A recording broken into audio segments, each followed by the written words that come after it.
Good morning and welcome to Korea Today, brought to you live from Seoul. The roadmap to job creation. The government announces a set goal to create nearly 1 million decent part-time employment opportunities by 2017. Meanwhile, Seoul and Beijing have vowed to boost military cooperation. More coming up in the headlines. And on that note, some of the newspapers are pointing to the aircraft that Seoul's Joint Chiefs Chairman arrived in Beijing in. More on In Print. And there's a new service out here in Seoul to help women feel safer at night. I'll tell you what that is in my story coming up.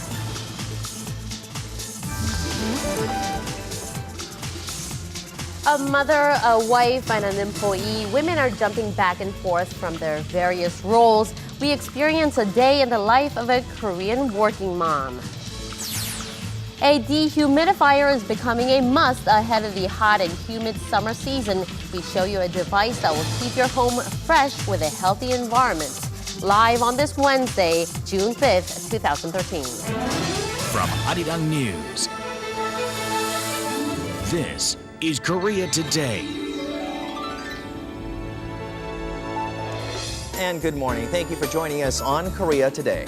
Thank you for tuning in. Today is World Environment Day, designated by the UN Environment Program. Now, this year's theme is Think, Eat, and Save. It's an anti-food waste campaign. Apparently, 1.6 billion tons of food go to waste each year. And ironically, 1 out of every 7 go to bed hungry. So what can you do to help? Young Handsome answers. Well, I'm sure if you have been living in Korea or anywhere in the world, you do come out with a lot of food waste. And the theme this year, obviously, as you mentioned, is to lower that. Now, here's some tips there. 5 R's for the environment. It starts out with rethink, thinking about things over and over again to see whether you really need it or not. And if you don't need it, refuse it. That's the second R. There's also reuse as well as reducing waste, and recycling. That's something that we do a lot of in Korea. We always separate the trash and such, right? Okay. So we need to keep these 5 R's in mind to help the environment sustain. Rethink, reuse, reduce, refuse, and recycle. I had a little peek at that. I needed a peek too. All right, now we'll go to Nae Hyung-kyung for a check of the day's headlines.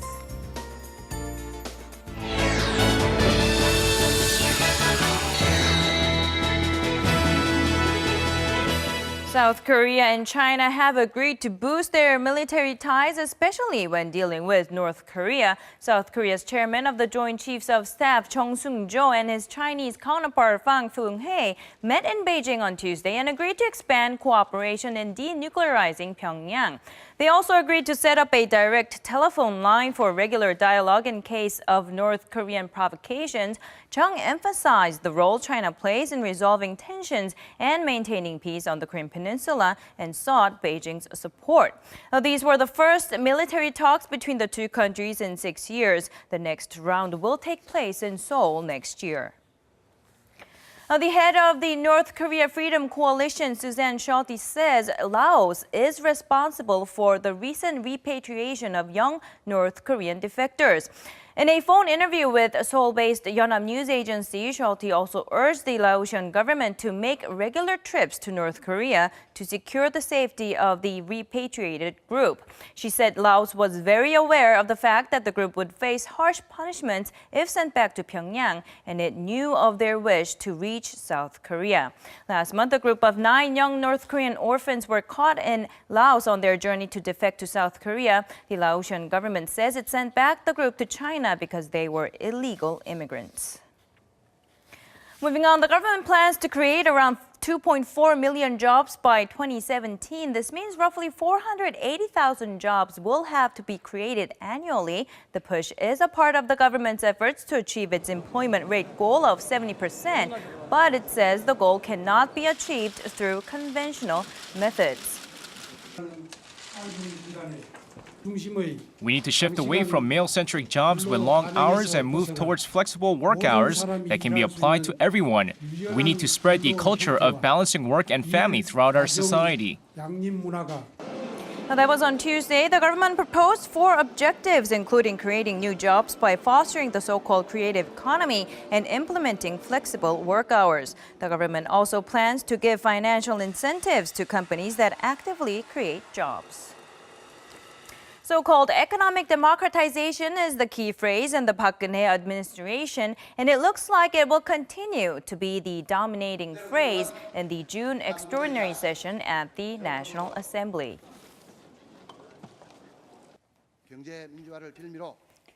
Economic democratization should not be used as an excuse to create a polarized society. The goal of economic democratization is coexistence. The normalization of labor and wage, and work-family compatibility. These 2 issues are what the Democratic Party will vigorously push ahead with through 3 months of task force work ahead of regular parliamentary session. And meanwhile, other bills to be discussed include the so-called 전두환 penalty law, which will allow the government to collect the rest of the former military dictators' fines. In 1996, the court ordered Chun to pay some $200 million for leading a military coup and accepting bribes during his rule. He only paid $47 million for the past 17 years, and the statute of limitation is set to expire this October.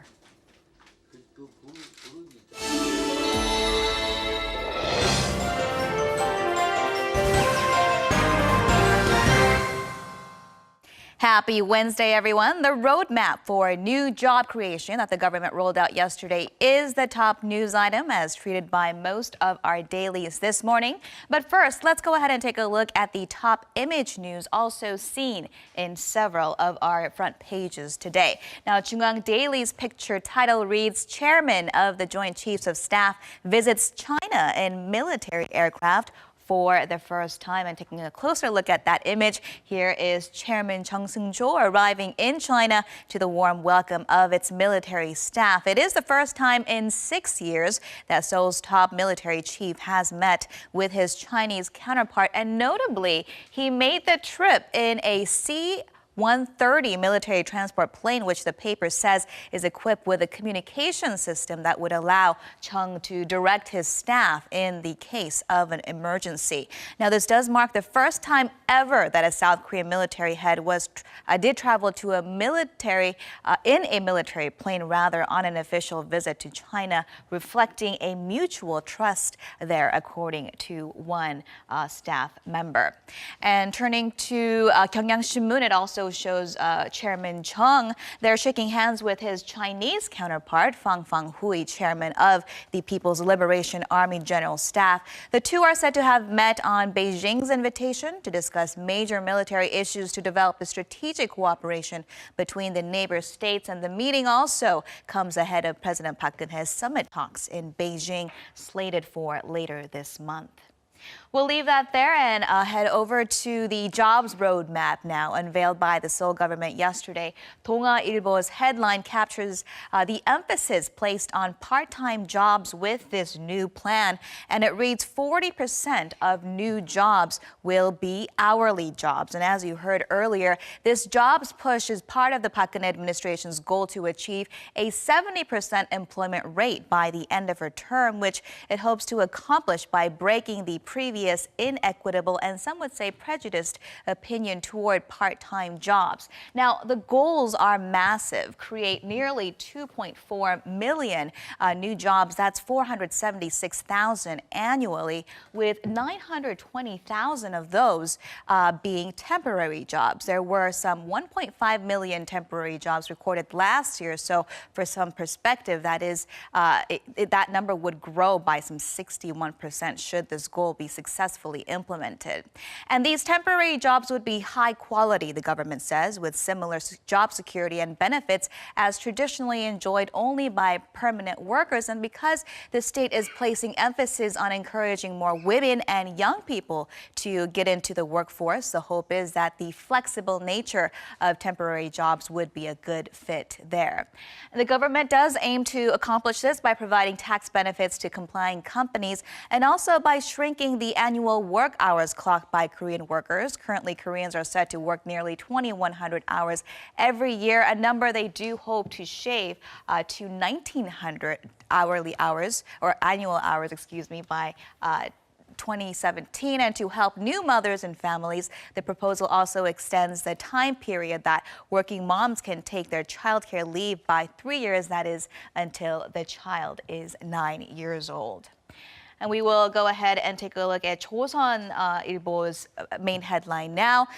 It says, after parental leave expires, option of shorter shift for 1 year, highlighting there that the plan also includes an option for new mothers to work less than full-time hours after their automatic parental leave expires. And Min-jung will have a closer look on a day in the life of a working mom here in Korea for some insight, so do stay tuned for that.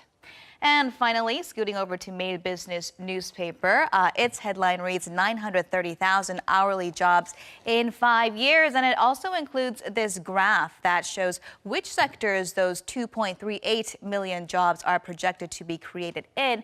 And it looks like most will be in the development services industry, and most among those being in the health and welfare sectors. That does wrap your look at what's in print on this Wednesday. Next up, Tuesday market action.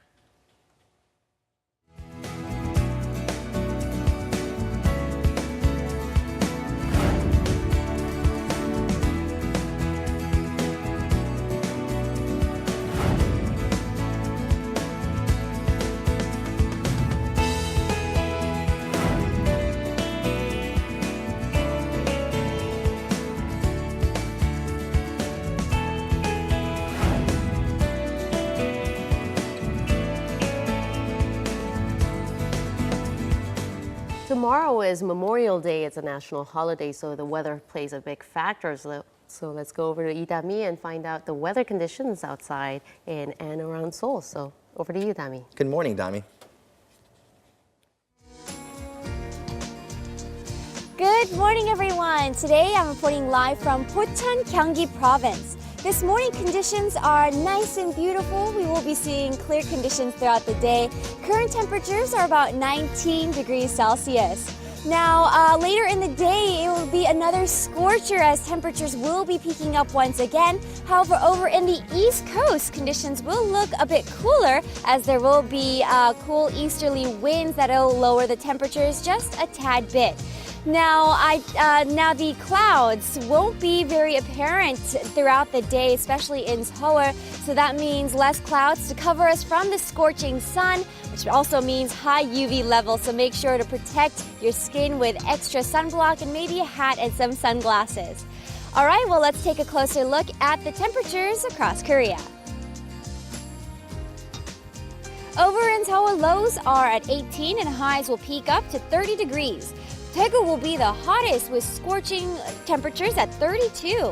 Gangneung and Busan will start off the same at 18, but Gangneung will go up to 24 and Busan up to 27. Jeju Island will be a bit cooler at 24 degrees. Now, with the hot weather these days, many have been lowering the numbers on their air conditioners. The government has told us we really should try to save energy, so I admit it's not easy. But let's try to use motorized fans as an alternative, or maybe even folding fans from time to time. That's all I have for the weather. I'll be back in the latter half.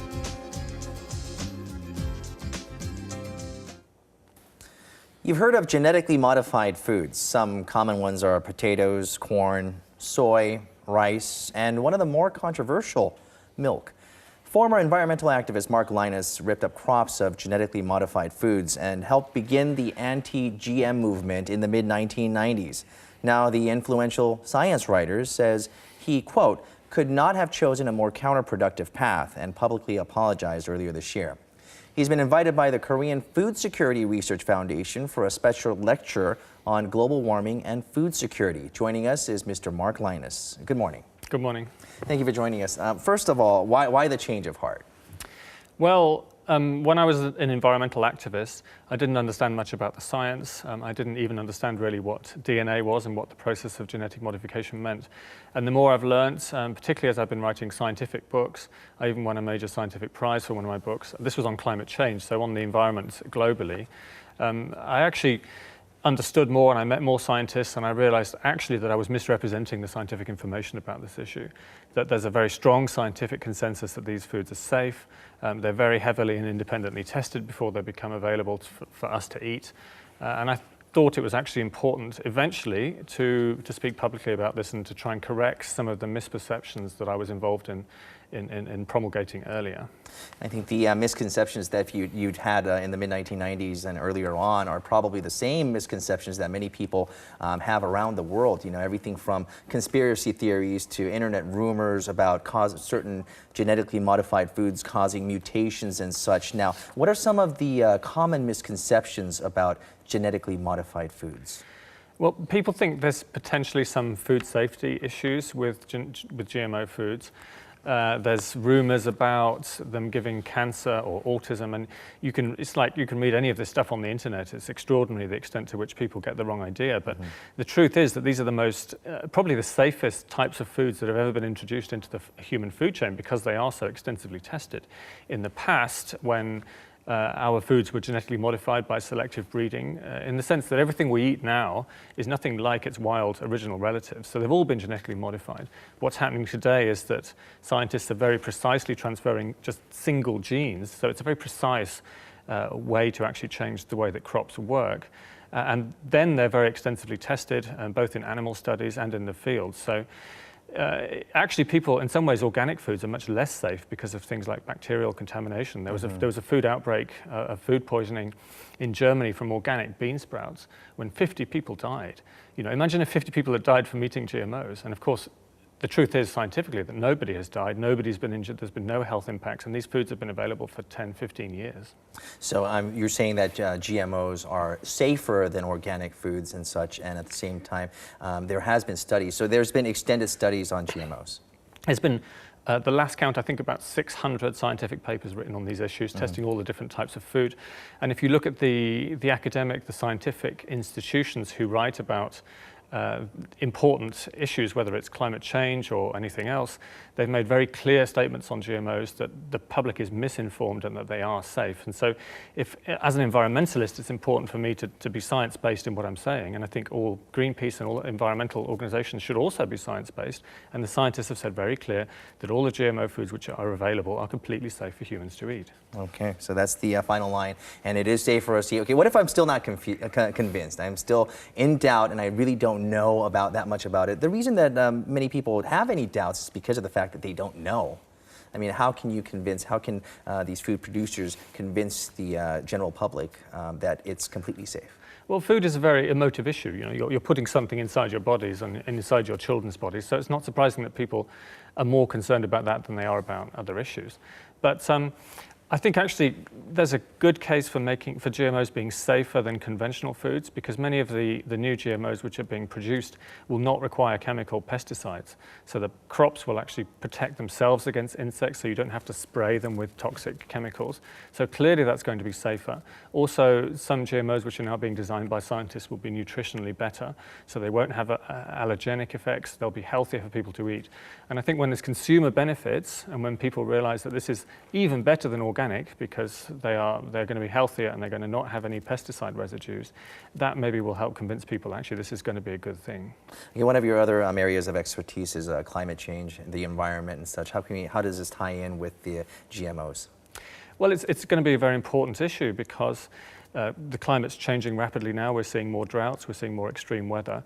And some of the real challenges for feeding the world's population in the next few decades, we're going to have a population of 9.5 billion by 2050. All of these people are going to require more food, they're going to be better off, they're going to be more developed, there's going to be less poverty. And we have to have a more sustainable agricultural system which is using less water and which is using less land and using less fertilizer.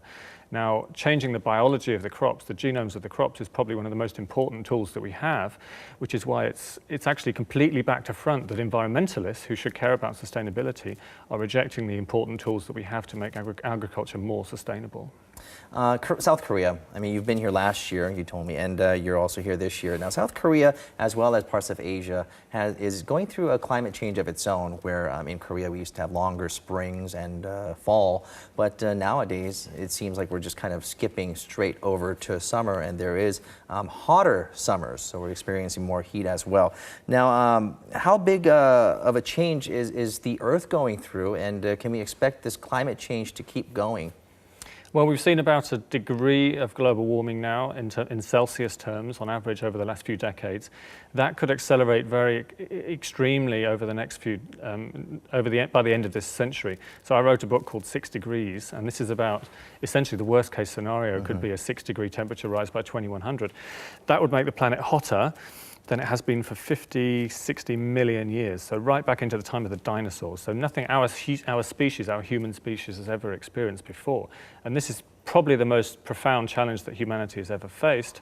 We've got to use all the tools of science, we've got to understand the problems, and we've got to be able to mitigate them. Today, June 5th, is I believe it's World Environment Day. Do you have any special messages, or is there something that you'd like to say, a message to convey to the world audience? Well, I think it's important on World Environment Day for us to acknowledge the incredible power that humans have over the planet now. We're the most powerful species. I call us the God species because we are almost as gods in terms of deciding what goes forward on the planet. So let us take responsibility and let us take stewardship over this beautiful planet, which is not just ours, but is also for future generations to enjoy. Mr. Linus, thank you so much for joining us today on Korea Today. Well, thank you very much for having me on the show. Thank you.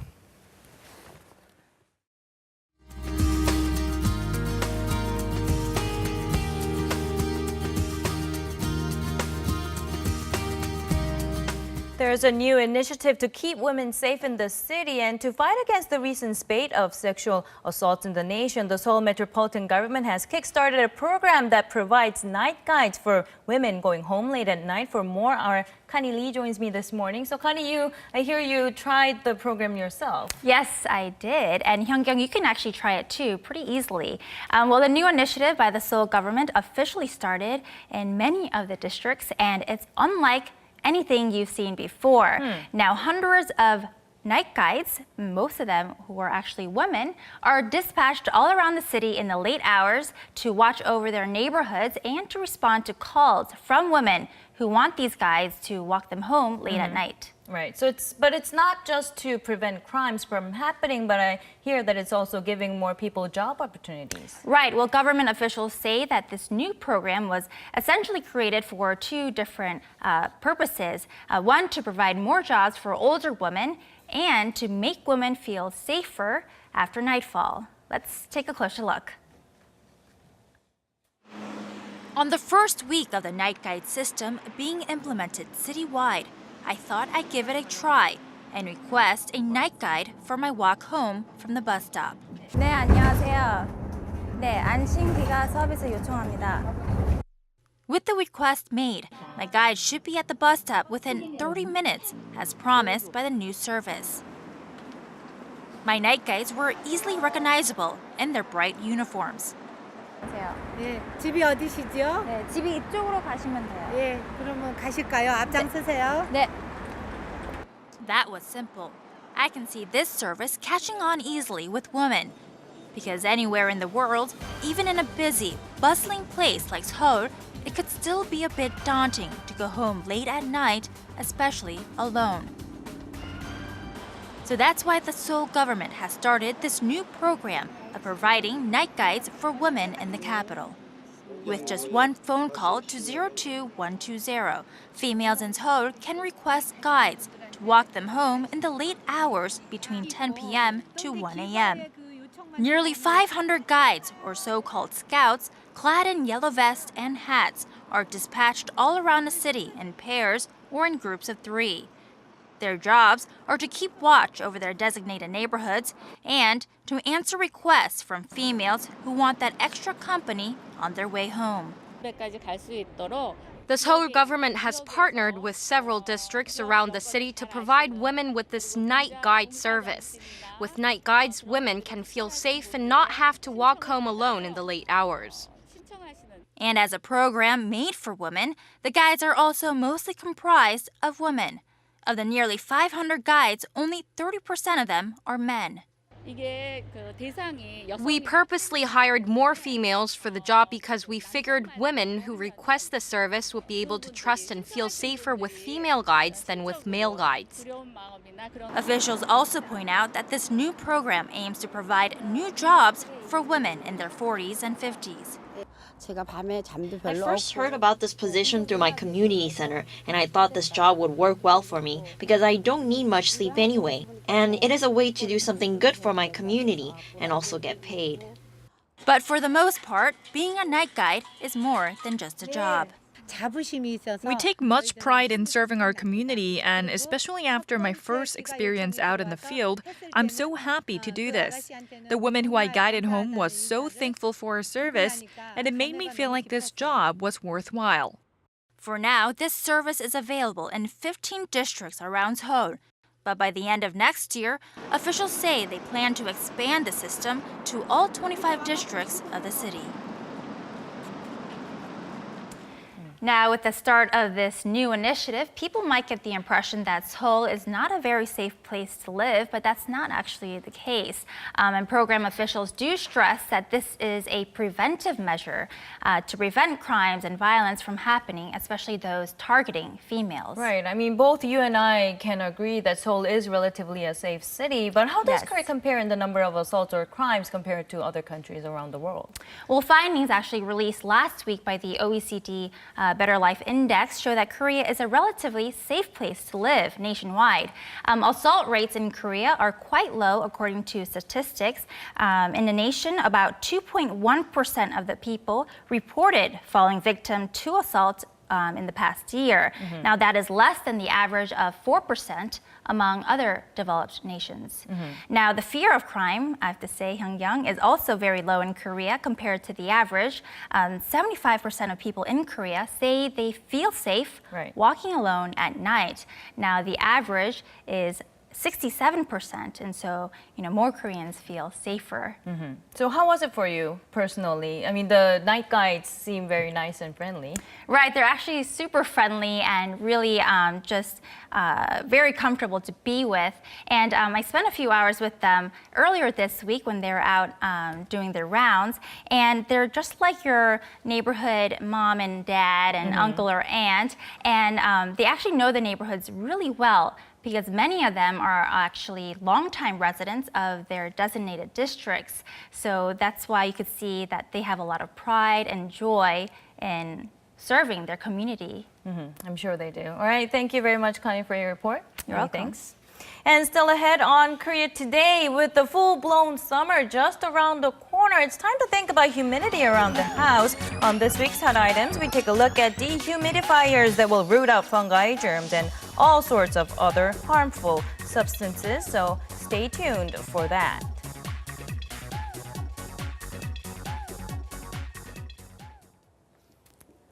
Sleep until 6:30 a.m. That is, if your children cooperate. Prepare breakfast and send the kids off to school by 8 o'clock. Work for 9 hours until 7 p.m. And housework awaits when you come home after a long day. And before you know it, it's time to tuck in the kids and start the process all over again the next morning.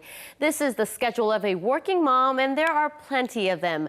According to Statistics Korea, more than 43% of all households have mothers who work.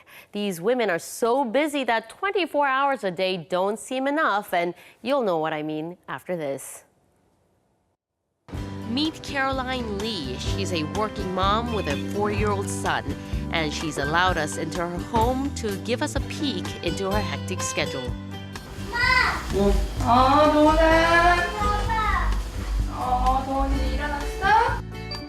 The mornings are the busiest time of the day. After preparing breakfast as well as getting ready for work, a whole 2 hours pass by with a blink of an eye. But for Caroline, the toughest part of the day awaits. It's saying goodbye to his son.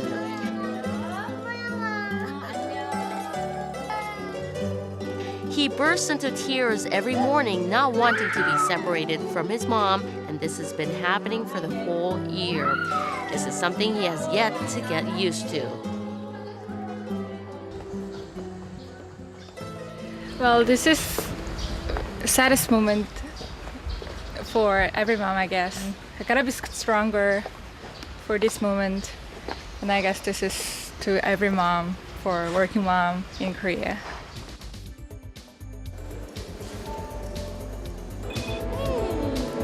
Caroline is a section chief at a renowned hotel. As part of her job, she meets many people every day and promotes the hotel and its services. Her co-workers call her a supermom. Regardless of gender, she is a supermom and a professional hotelier. As a woman, I think she's great managing perfectly in both her housework and office work at the same time. So she's kind of a role model to me.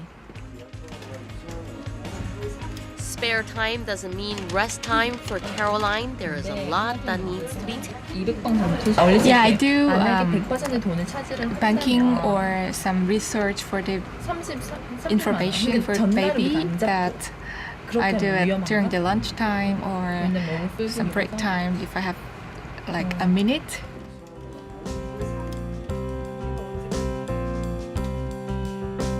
It's 7 p.m. Caroline gets off work later than usual.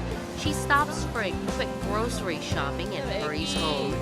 For her, hanging out and spending time with coworkers is a luxury she can't afford.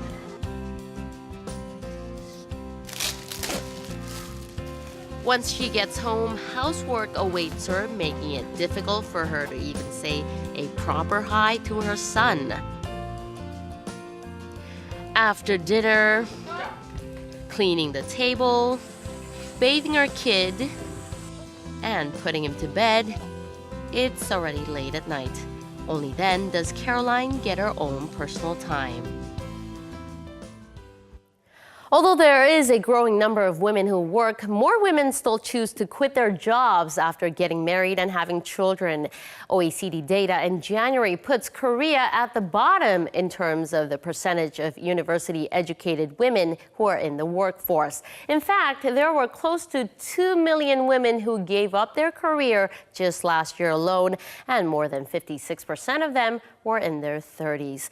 The reality is harsh, and working moms are turning to one another for help and a listening ear. This is one online forum for working moms. The mothers gather every weekend in the early afternoon and relieve their stress over working and childcare. We asked the women what worries them.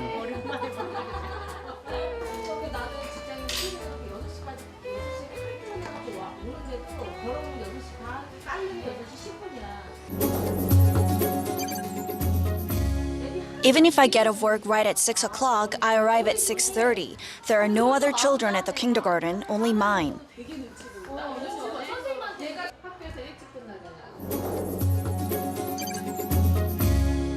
When my child is done with school, there's no one at home.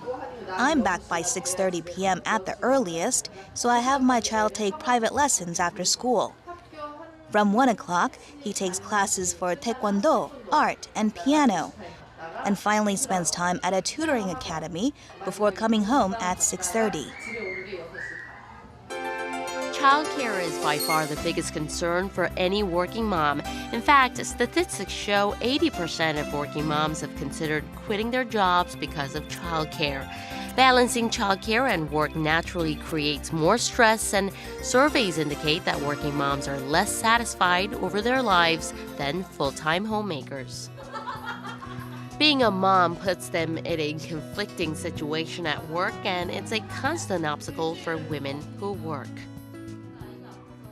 Sometimes I need to take my child to the hospital, but when I look at my coworkers, I can't afford to do so. I almost had to quit my job when I moved my child to another nursery school because there were almost no schools to go to. Working moms show more perseverance at work as they feel the need to self-develop more than others, but coworkers and supervisors see them as lacking initiative. These preconception has left every 4 out of 10 working moms feeling disadvantages at work. Working moms face their biggest problem in balancing work and childcare. What is needed first is support for trustworthy childcare service in residential areas, and there is also a greater need for facilities like daycare centers within the workplaces. However, working moms need to keep up with their jobs. So what does work mean to them? I find the job worthwhile, and when my child says, "I love that you're an art teacher," I realize that this was the best choice for me. For me, work is where I can rest. I have to be happy so my family can be happy. Work is what gives me life. Working moms are obviously not working solely for the economic benefit. For them, work defines their life and who they are. Hope my son can grow up without any sickness or any bad things happening in front of him, and I want him to be very respectful of mom and very proud of mom in the future, that he has a working mom, a super woman, having a super woman complex mommy, but he just want to make sure that he is proud of mom and dad in the future. His son will be proud, I think. Yes. And just in time for this story, the government yesterday unveiled plans to include more women in the workforce by allowing them to take maternity leave at any time before their child turns 9 years old. The age limit previously had been 6 years old, and they're also planning to expand childcare facilities. So That's right. Several other initiatives are in the plans, and one of them also includes helping to find substitutes for working moms who need to take off of work. And these initiatives definitely will help working moms do their best at working as well as raising a child. Right. In conclusion, I want to say that juggling work and childcare really is a delicate balance. So to those women out there who excel at both of these, you truly are a super mom. So kudos. Super mom. All right. One for me, please. Yeah, a super mom. You get 2 thumbs. What does a woman have to do to get some compliment? Oh, wow. All right. Well, she is not a super mom, but she is a super woman. And Idami joins us That's outdoors, right. and she's a bumblebee, a super bumblebee this morning. There's a special event that's going on. Tommy, tell us all about it. That's right. I'm reporting live from Pocheon, Gyeonggi Province, and I am at the Korean National Arboretum. Now, inside the Arboretum is the Gwangnam Forest, which was recognized by UNESCO for its bioregional management back in the year 2010. But let's get the elephant out of the room. The reason why I'm dressed up as a bee is because today is World Environmental Day. So I wanted to let you guys be more aware of the fact that bees are slowly becoming extinct. Now, bees play a vital role in the environment as they do pollinate the crops and the plants, which do provide us food. All right, the real reason why I'm here today is because here at the Korean National Arboretum, they are holding a special ceremony called Tree Hug. Not free hug, but tree hug. So instead of celebrating the ceremony in a very strict and formal way, they wanted to make it more fun and exciting. And what we're seeing is just a glimpse of the performance, which will actually be happening later at 10:30 a.m. So if you'd like to take participation in what I'm doing here or for the tree hug ceremony, all you have to do is find a tree, and then you have to hug it. Make sure you capture the moment by taking a picture, and then you can post it up on the Tree Hug Facebook page, and voila, you have taken participation. All right, so today is World Environmental Day, so why not take the time and show your appreciation for the environment? I'm Idami, Korea Today.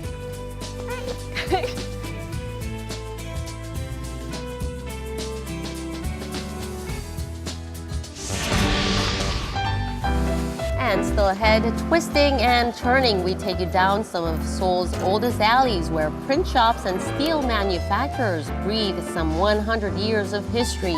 What stories lie within these hidden lanes? We take you there, so stay tuned.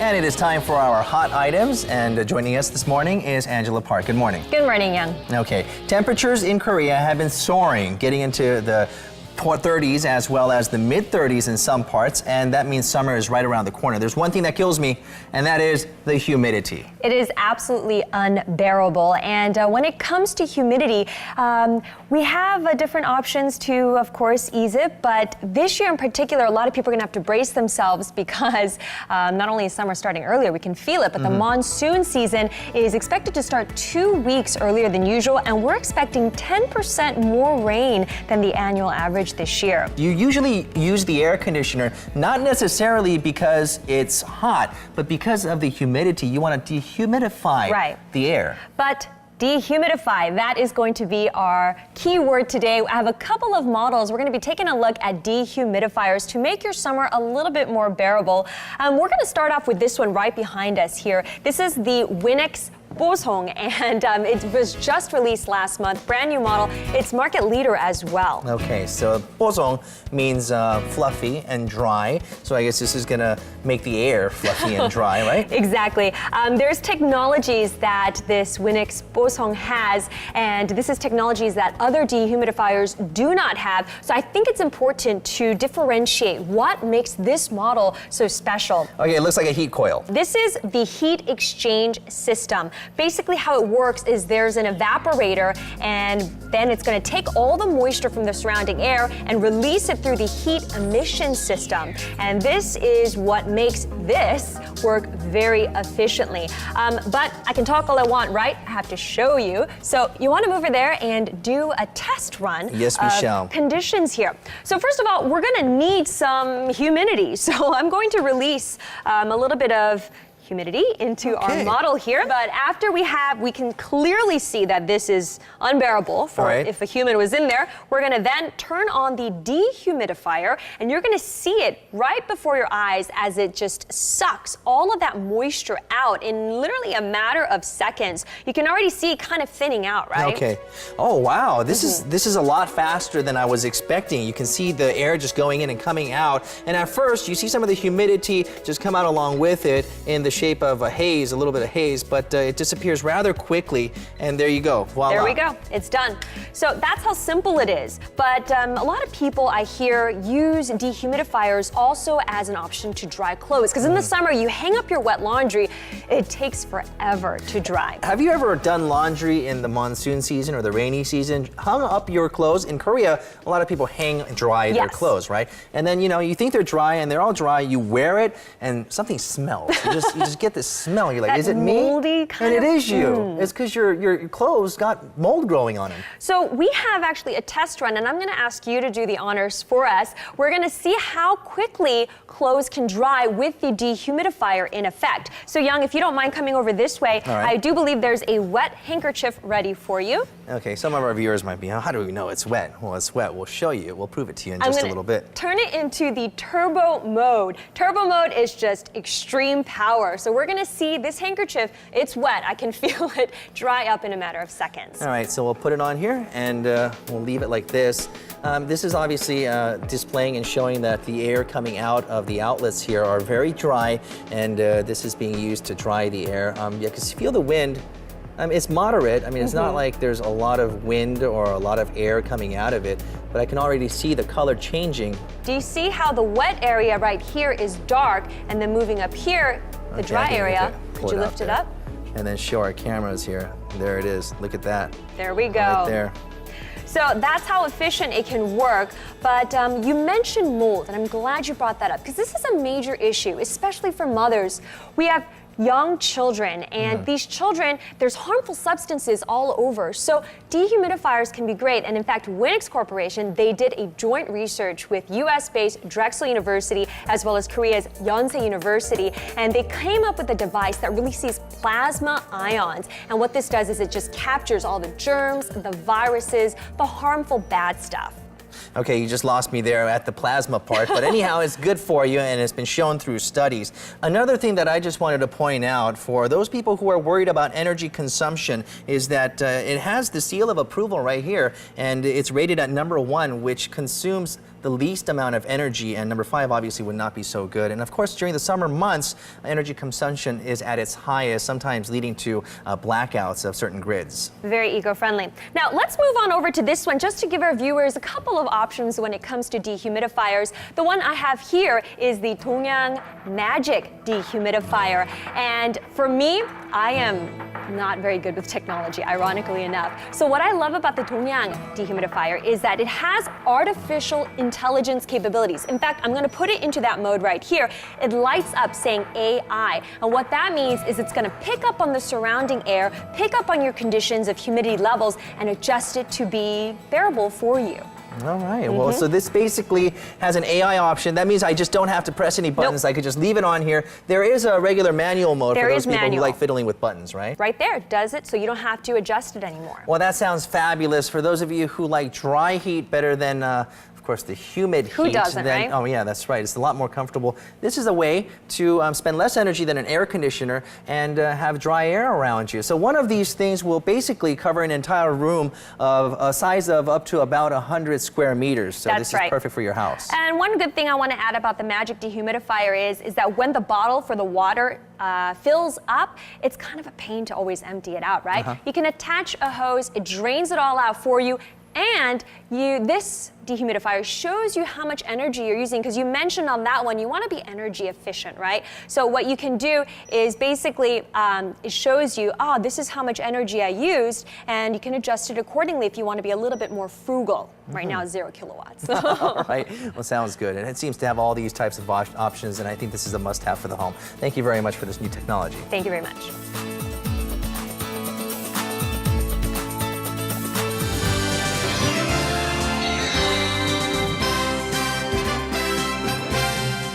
We actually just bought a dehumidifier at home last week. I think I had it on for a couple of hours and pulled out a couple of liters of water out of the machine. Anyways, very cool.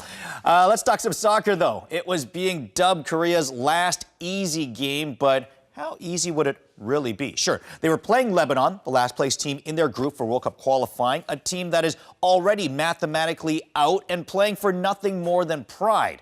But consider this. Korea would be without both their regular center midfielders, Ki Sung-young to yellow card suspension and Koo Ja-chul to injury.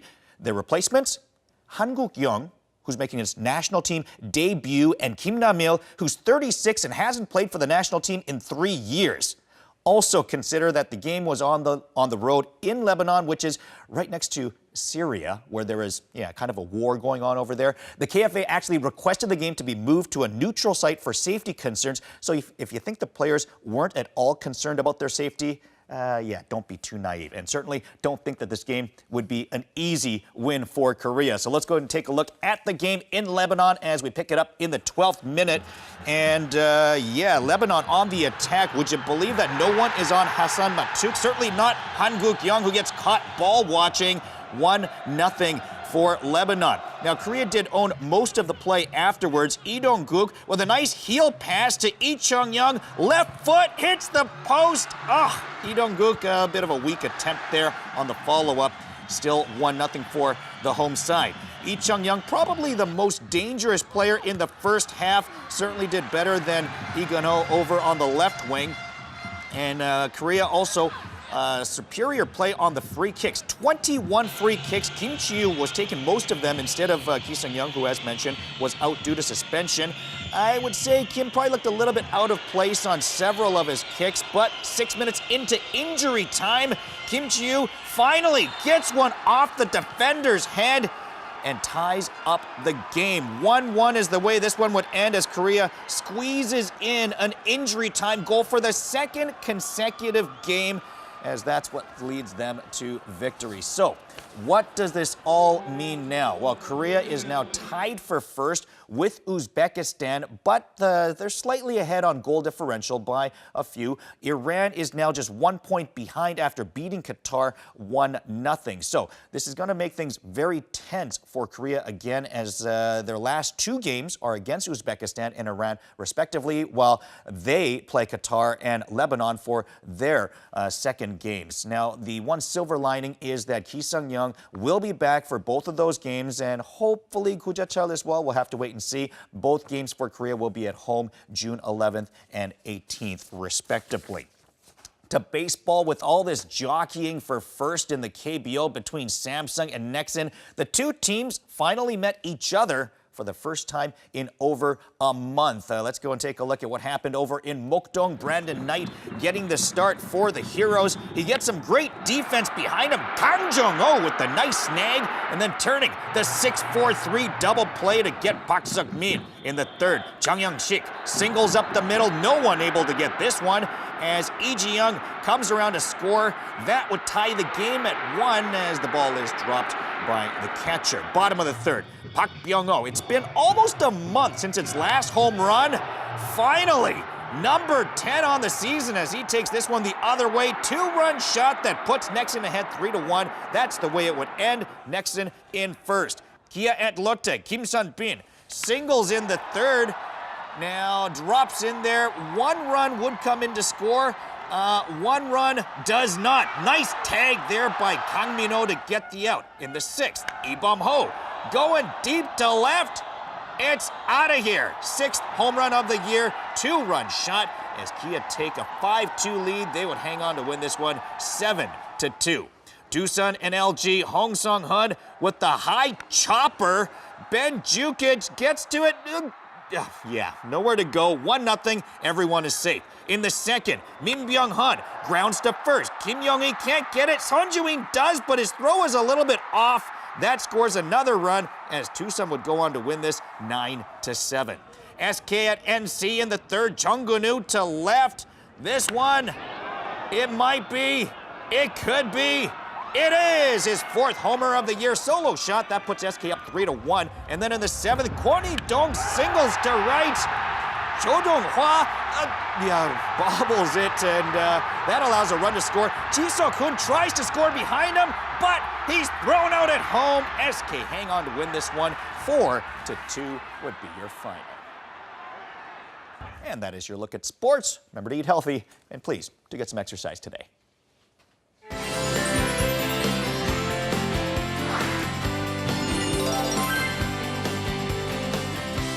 And it's time for our weekly tour around Seoul. Joining us is Peter Bint. Good morning. Good morning, Peter. Good morning. And as you guys know, there are lots of great skyscrapers in Seoul, but today we're going to be looking at the alleys that lie in their shadows. And there are many famous alleys in districts like Hongik University and Samcheongdong, but there are other less famous districts which also house alleys that have certain specialities and have long-standing histories. And the Seoul Metropolitan Government, they have agreed to support some of the small-sized manufacturers that are clustered in these alleys, like some ironworks and print shops, and we're going to talk about those today and see how the histories are still alive in those alleys.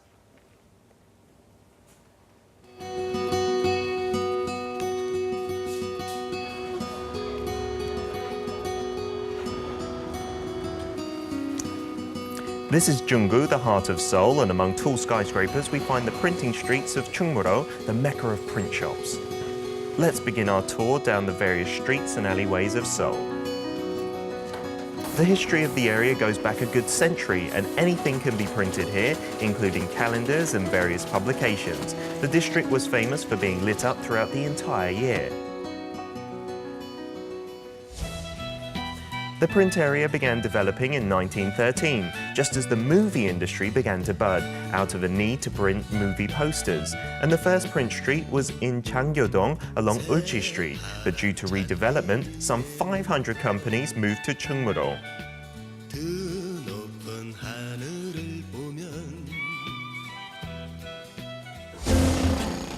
Throughout a century, many iconic scenes have been born into these streets, and one of them is the three-wheeled motorcycle. These motorcycles share features of both cars and conventional bikes and have been connecting some 1,000 print shops in the area for the past 30 years. And let's meet the most famous person in this neighborhood, Yoon Seok-ju. And he's the most familiar of faces to everyone here because he's been here for 20 years in Chungmuro in the print industry, and for him the print alley is a reflection of his dreams and life. Fewer people walk around nowadays compared to the past, but the memories of walking down these alleys from decades ago are the most precious for me. The print shops never stop running.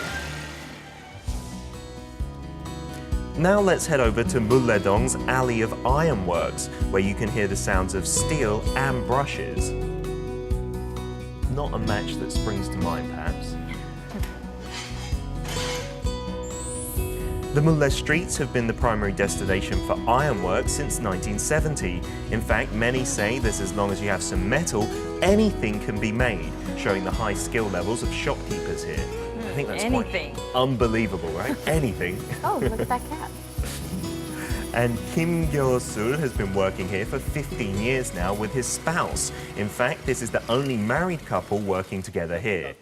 Most of our works are small scale. There are people who specialize in different tasks here, like polishing or cutting, like myself. This is where all types of jobs come together. And this place has also had its share of hardship, especially during financial crises. Bankruptcy forced numerous shops to close at the time. However, as artists began to set up shop in 2002, things started to pick up again.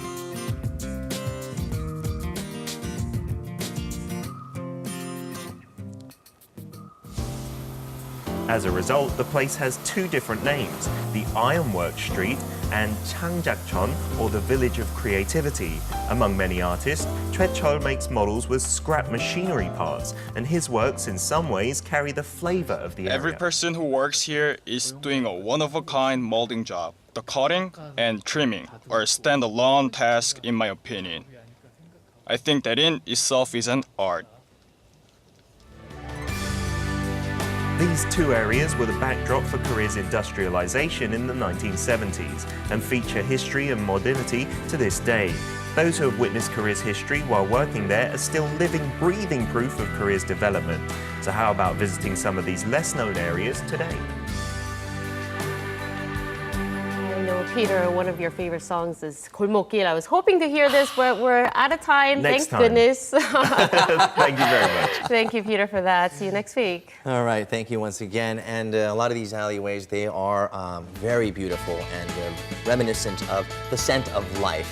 right. We'd like to thank you for joining us today on Korea Today. See you tomorrow. Bye-bye.